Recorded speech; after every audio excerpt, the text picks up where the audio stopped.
दूसरा प्रयोग हम अलग अलग समझा रहा हूं आपको ताकि ख्याल में आ जाए।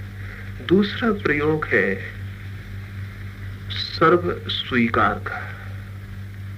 अभी हम बैठे थे, श्वास ले रहे हैं, श्वास पर ध्यान कर रहे हैं, पक्षी आवाज कर रहे हैं, कोई बच्चा चिल्लाएगा, सड़क से कोई ट्रक निकलेगा, ये सारी आवाजें हमारे चारों तरफ हो रही हैं। साधारणतः ध्यान करने वाले लोग, प्रार्थना पूजा करने वाले लोग अपने चारों तरफ के जगत से एक दुश्मनी ले लेते हैं। अगर घर में एक आदमी ध्यान करने लगे तो वो ध्यान के पहले जितना अशांत था उतना ध्यान के बाद दिखाई पड़ेगा। कहीं घर में बर्तन गिर जाएगा, कोई बच्चा रोने लगेगा तो उसका क्रोध और बढ़ जाएगा। उसे लगेगा कि डिस्टरबेंस हो रहा है, बाधा पड़ रही है। मेरी दृष्टि में ध्यान ऐसी प्रक्रिया है जो समस्त बाधाओं को स्वीकार कर लेती है, किसी बाधा को बाधा नहीं मानती।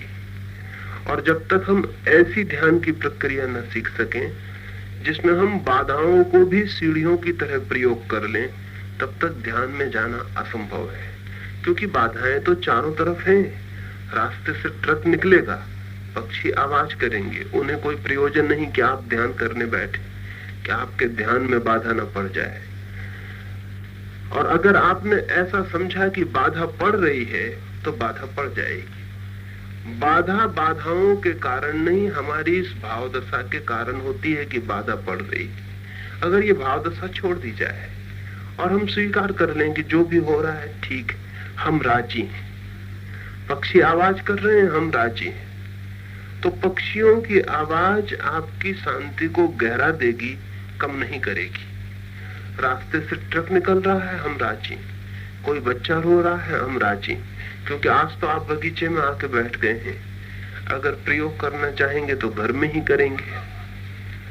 सड़क चलेगी, घर में आवाज होगी, बात होगी, शोर होगा। और अगर ये दृष्टि रही कि ये सब बाधा बन रही है तो ध्यान असंभव हो जाएगा। तो दूसरा 10 मिनट के लिए हम प्रयोग करेंगे सर्व स्वीकार का। जो भी हो रहा है मैं उससे राजी हूं, मेरा कोई विरोध नहीं है। पक्षी आवाज कर रहे हैं, मैं राजी हूं। और जब आप राजी हो के पक्षी की आवाज सुनेंगे, क्योंकि फिर सुनने के सिवाय कोई उपाय न रहा, जब शांति से, आनंद से, स्वीकार से पक्षी की आवाज सुनेंगे तो आप पाएंगे कि पक्षी की आवाज आपके भीतर गूंजती है, चली जाती है। आप एक खाली घर की तरह रह गए, वो आवाज कोई बाधा नहीं डालती, बल्कि उस आवाज के बाद आप और शांत हो गए जितना कि आवाज के पहले थे। जैसा कि कभी रात रास्ते पे चलते हो, अंधेरी रात हो और कार निकल जाए, तो कार के प्रकाश के गुजर जाने के बाद रास्ता और अंधेरा मालूम पड़ने लगता। ठीक ऐसे ही आवाज गुजरेगी, अगर हमने उसका विरोध ना किया तो और घनी शांति पीछे से लौट आती। तो 10 मिनट हम सर्व स्वीकार का प्रयोग करेंगे, क्योंकि बिना सर्व स्वीकार के प्रयोग के ध्यान में जाना असंभव है। न तो आप हिमालय पर भाग कर जा सकते हैं, और वहां भी भाग के चले जाएं तो वहां भी कुछ न कुछ हो रहा है। आदमी न बोलेंगे, पक्षी बोलेंगे, सड़क पर कोई न गुजरेगा तो वृक्षों में हवाएं बहेंगी और आवाज होगी। सारे जगत में जीवन है, जीवन की आवाज है, उससे भागा नहीं जा सकता, उसे स्वीकार कर लेना पड़े।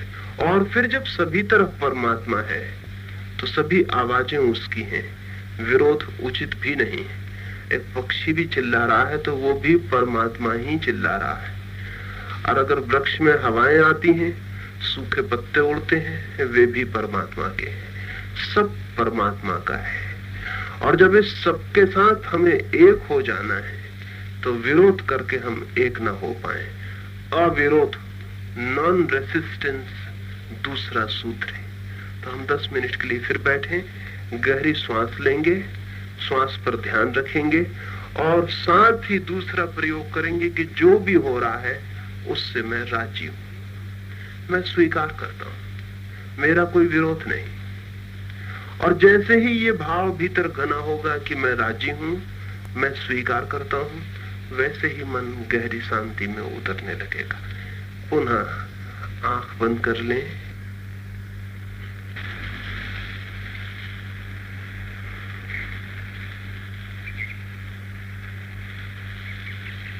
गहरी श्वास पर ध्यान और चारों ओर के जीवन की स्वीकृति, विरोध नहीं। मन को गहरी से गहरी शांति के रास्ते पर अपने आप गति मिलने शुरू हो जाती है। किसी भी चीज का अस्वीकार नहीं, विरोध नहीं। विरोध से ही बाधा बन जाती है।